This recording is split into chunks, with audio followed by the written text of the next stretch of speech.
well. Whereas a gallery supposes that it's a vacuum.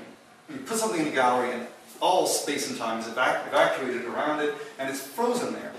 And really they're binary opposites, I tend to think, the studio and the space. So to bring them together was really daunting and intimidating, but what I found fascinating was it seemed to accelerate certain kinds of judgments that would happen in the studio ordinarily about materials, about the rightness or wrongness of something, about something's integrity or its stability, whether or not that thing had a deserve to stay and remain.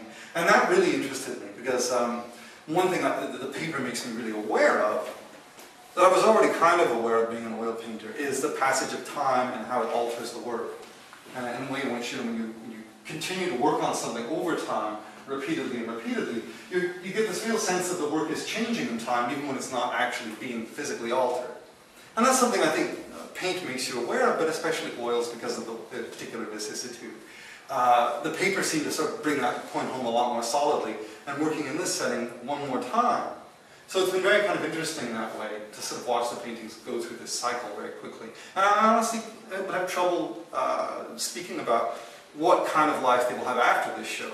There are certain things that are sketched out as kind of intentions, as designs, as ideas, and I think there's been a kind of theater created, particularly because of lighting here, that holds that moment still and turns it into something social. But I don't know if that lasts. I don't know if some of those designs really will have integrity in the end, or if they'll be pulled apart and really reconstituted in another time, in another place, with another set of theatrics around them, that will kind of give them another way of having a sense of occasion. So this is kind of an interesting problem for me. Now that's the physical exposition. And that's about as far as I can kind of lucidly go because the paint is still wet. In the sense that, I'm giving you as a kind of process narrative, not necessarily a discussion around everything else in the world that might matter or be relevant to an ordinary person who isn't obsessed with materials. So I really invite, you know what I'm talking about, I hope. So I really invite your questions, if you have any, as to any other subject in the world related to these, not necessarily just to this material that's been put on the table. If you do have any questions, eager to answer them, and I've already answered some tonight, it's been really gratifying for me. But if you have questions that I can answer in this context, slightly more public context, I'd be delighted to do that. It would, I think, be a good thing. So, do you have any?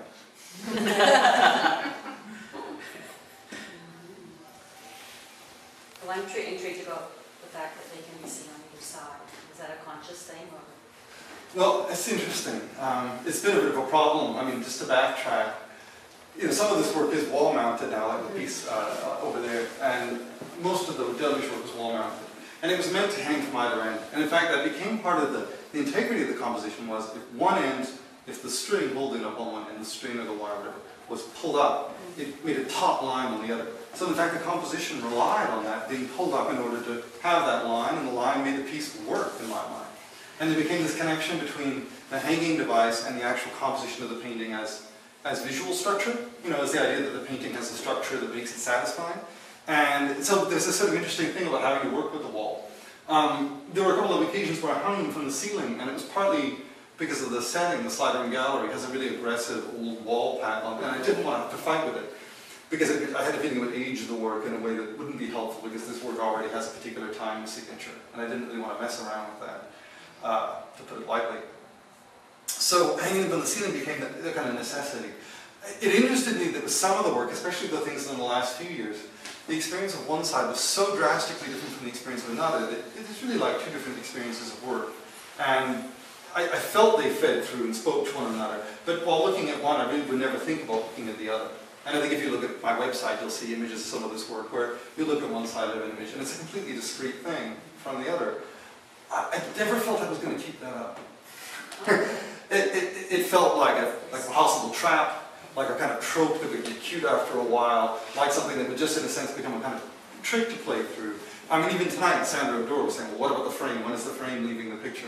And it's a good point. It's not the first. The frame establishes a kind of two-dimensional reed, which then can be played off of on either side, and that kind of, I do find that there's use to it. And I also like making people move. I absolutely like that, the business of this tension between a single view that painting supposedly offers. One view, you sit, you contemplate, and the sculptural view of having to move around. So when you do say, like, you want the viewer to walk around, how important is it for you, you know, how much time we spend at a certain area. Because I find myself, like, the way you do hang these pieces, like, there's a dominant side to the piece always. So this is the piece we're confronted with, you know, at first, and that's what we're looking at right now. It's just standing here, right?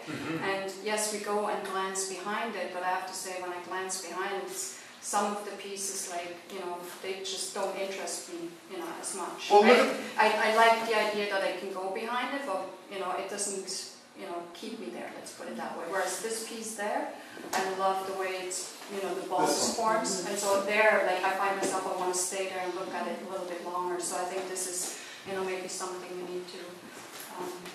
I'd love to address it. Yes? Can I respond to that? Because part of that is, I think, I'm not sure if that's true, but the limitation of the gallery and the way that we had to limit John in installing the work, because the work is lit from one side and it's hung close to the wall, so that you have the opportunity to look behind it, but you can't completely interact with it, because he wasn't allowed to install into the center of the room. So that might answer your question, or it still might. I think that's one part of the setup. I just say it's necessary, whatever. That's one part I was talking about. I'd love to weigh on Also, it. I don't think necessarily it will, you know, make me want to look at that other side more, just because it's on there. Well, I'll tell you, like, if I can use this piece as an example, and I don't know if this is appropriate, but it seems like a decent one. Yes, this side is so raw, and really what is back here feels like someone's kind of, look, it's like the underside of someone's bed. I mean, there's just this sort of mash of extra material. I know where it's going, but it's not nearly, I mean, it's probably, it's like 8, 10, 12, 20 hours of work to get this shape to become as functional as it could. Because this shape is really much like the shape in the invitation illustration, a very old drawing. But it's that same shape. It hasn't been realized yet, but I want the work to be present. I want, in a sense, oh, this is silly, old analogy to, you know, math tests. Show your work in the margin. The sense that there is a working up toward a moment. The moment is the moment of engagement. And like I said, it's not that I want a complete multiple view. I want the tension between a single view and a multiple view to be played out by a viewer. So you look at this, you say, okay, I'm standing here. And we've all done this, right? You stand here, you pace around, you look, you think, you stand, you do the little head incline. And all of this is moving toward this sort of presumed state of contemplation. But quite often there's a kind of stupidity to this moment. And I'm interested in the moment, in the idea of being able to shuffle around and see things that are anecdotal in some way, that are not quite, they're not fleshed out enough to actually come to life, but there's something about them that nonetheless pushes forward this particular moment. Now, to address what Joanne said, it's true. There were limitations to this space because this space is used as a teaching area, believe it or not, for sculpture and life drawing. So I had to definitely work closer to the wall. And in some ways, I don't mind it. I mean, it's an intermediate step from deluge. Next, yes, we go in the middle at the appropriate venue. But I think also, they've been worked primarily in this order. A few of them were turned as they were being worked, so they have had more done. As this piece is turned, then this side will become worked, and maybe this side becomes neglected. And that's really an extrapolation of what would typically happen in my studio, where I might flip them, every 2-3 weeks. You know, so that there's a sense that when you turn it, you're actually quite genuinely surprised, maybe uneased a little by what's there. You know this feeling, you find something, what is this thing? And there's this chance to be freshly surprised by a potentiality in the work. Whereas ordinarily, of course, you mint the idea of what the work is so fast, every time you go to the studio, you just know it immediately and you're contemptuous of it. So there's this feeling of this other side being kind of preserved. You finally turn it over, there it is. And it's still present. And it still has consequences, the other side. And there's something remarkable about that to me.